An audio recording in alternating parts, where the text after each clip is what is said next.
Ladies and gentlemen, please welcome on stage to deliver our keynote, the Senior Energy Strategist at Ember, Kingsmill Bond. Right. Hi, folks. My name is Kingsmill Bond. I work at Ember. Ember's a think tank. We're based in the UK for our sins, although we're actually quite global. And Christian asked me to set the scene, as Sasha said, for this crisis. But before I do, I think this is my first Electric event. Thank you for inviting me. And I think, without hyperbole, it's worth to say that you in this room hold the future of Europe in your hands. You have the opportunity to do extraordinary things. So the message I want to deliver is that Europe is not set up for the energy system that is coming, but we can use the crisis to drive change. And there are three parts to this presentation. I want to talk first of all about where do we stand, how is Europe placed in the global context. Then I'm going to talk a little bit about how the global energy system and indeed geopolitics changing, and then kind of conclude with what do we need to do. So to start with Europe, we have one of the highest levels of energy import dependency in the world. 58% primary energy in Europe is imported fossil fuels.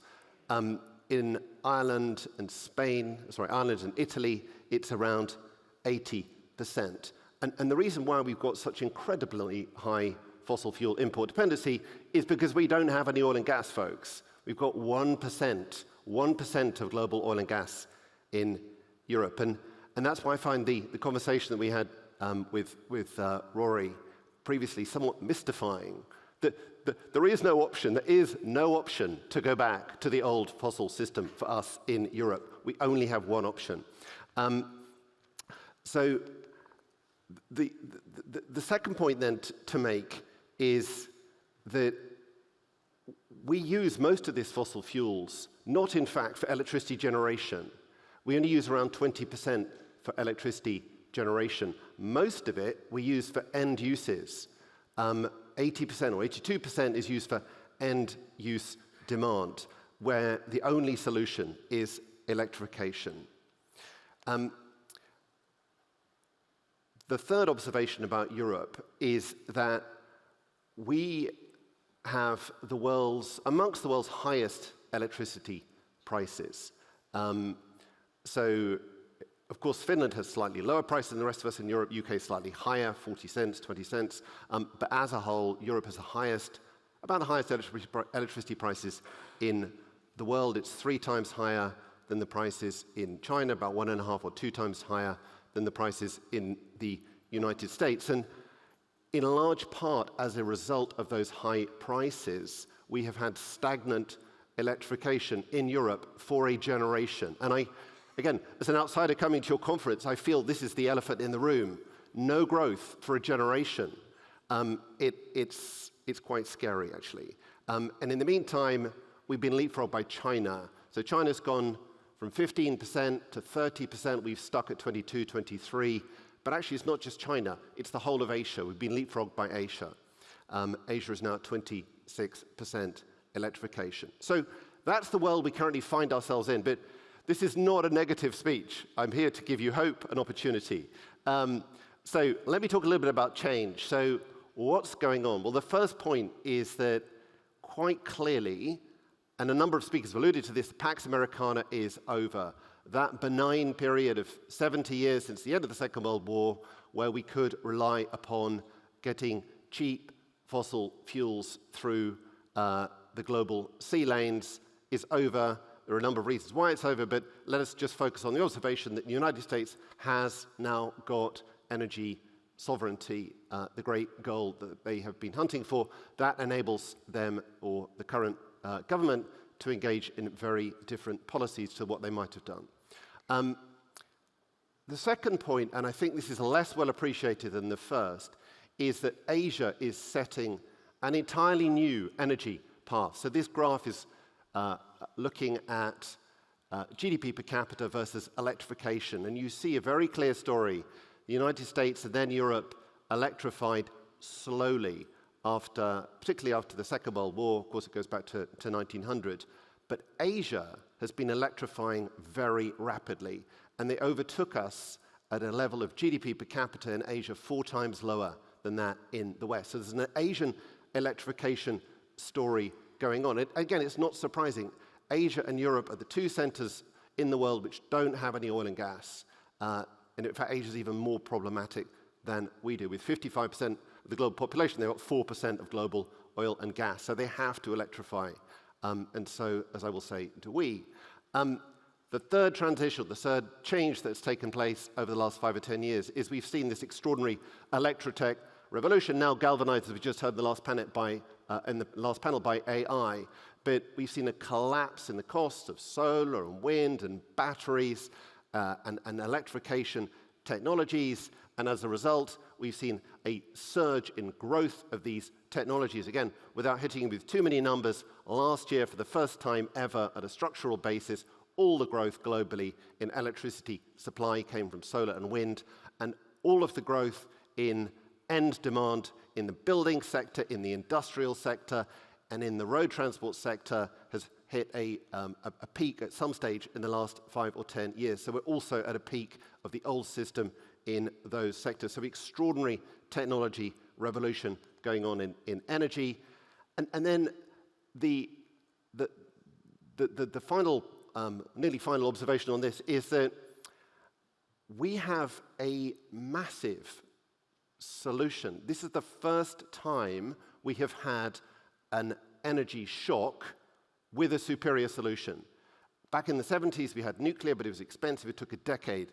This time round, look at it. We've got solar and wind are 10 times bigger than nuclear was in 1979. We have sell 20 times as many electric vehicles and heat pumps. We have an electrification rate and an efficiency rate twice higher than it was in 1979. So the point simply is that we have tools and opportunities in 2026 that we never had before at the time of a shock. And then finally, we know, as Jan said yesterday, we know how to electrify most of our end demand. We know how to electrify road transport, light, medium, and heavy road transport. We know how to electrify home heating. We know how to electrify low-temperature industrial demand. We shouldn't worry yet about the last 25%. We know how to do most of it. So we have a problem. We have a whole suite of solutions. We have a problem. We have a whole suite of changes. Now let's talk a little bit about the solutions.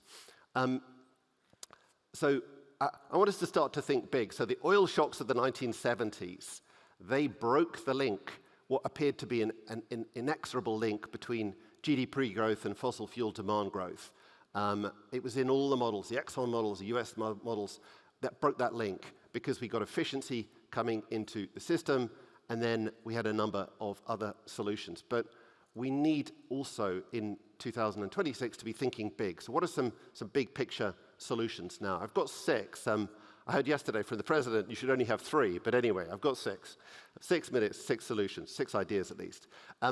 The first point is we absolutely, in Europe, need a holistic strategy. It's not just a question of AI or energy or military or cost or capex. It's everything. We need a holistic strategy in order to address every issue at the same time. The second point, again, this has been made by many people, but we absolutely, desperately need to reduce our electricity prices in Europe. And then this is where I look to this room.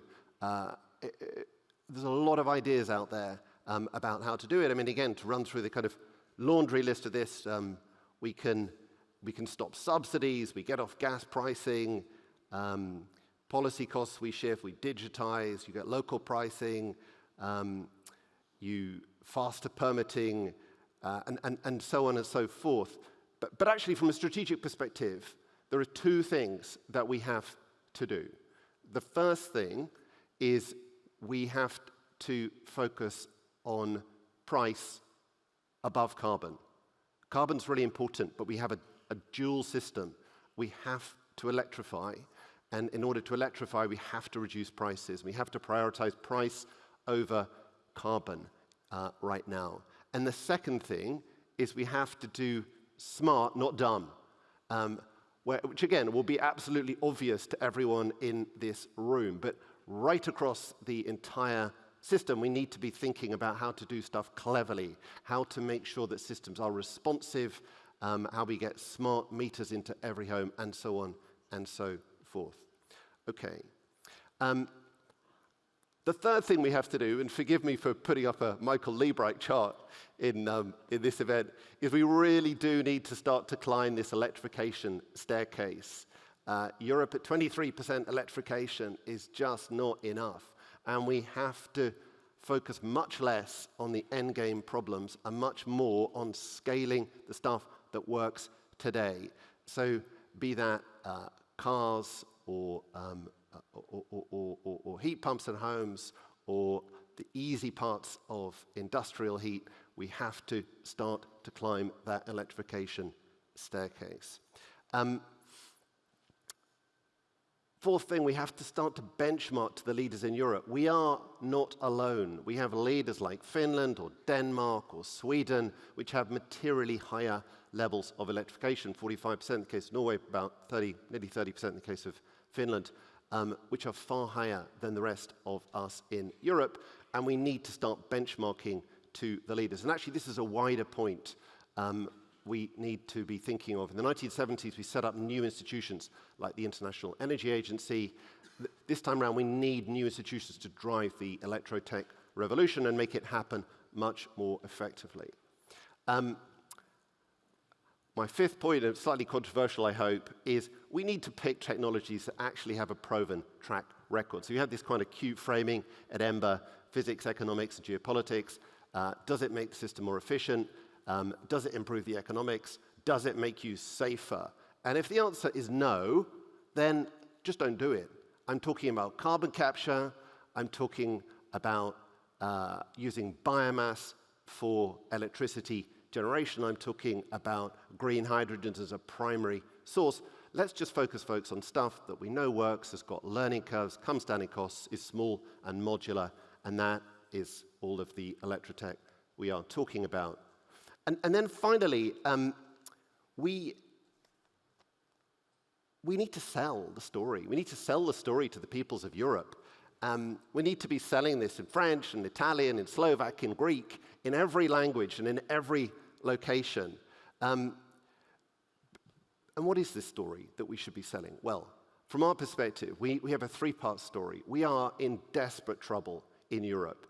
You've got changes in America, the changes in Asia, the changes in the energy system. We're squeezed between all of these things, but we have a fantastic solution in Electro-tech. Electro-tech makes us secure, it's cheap, it gives us jobs and energy and the industries of the future. So let's get on with it. I think this could be and should be, as the original European project was, a pan-European project to solve the problem. And if we fail, we face stagnation and decline. But if we succeed, Europe will flourish. Thank you. Let me hand back to Sash.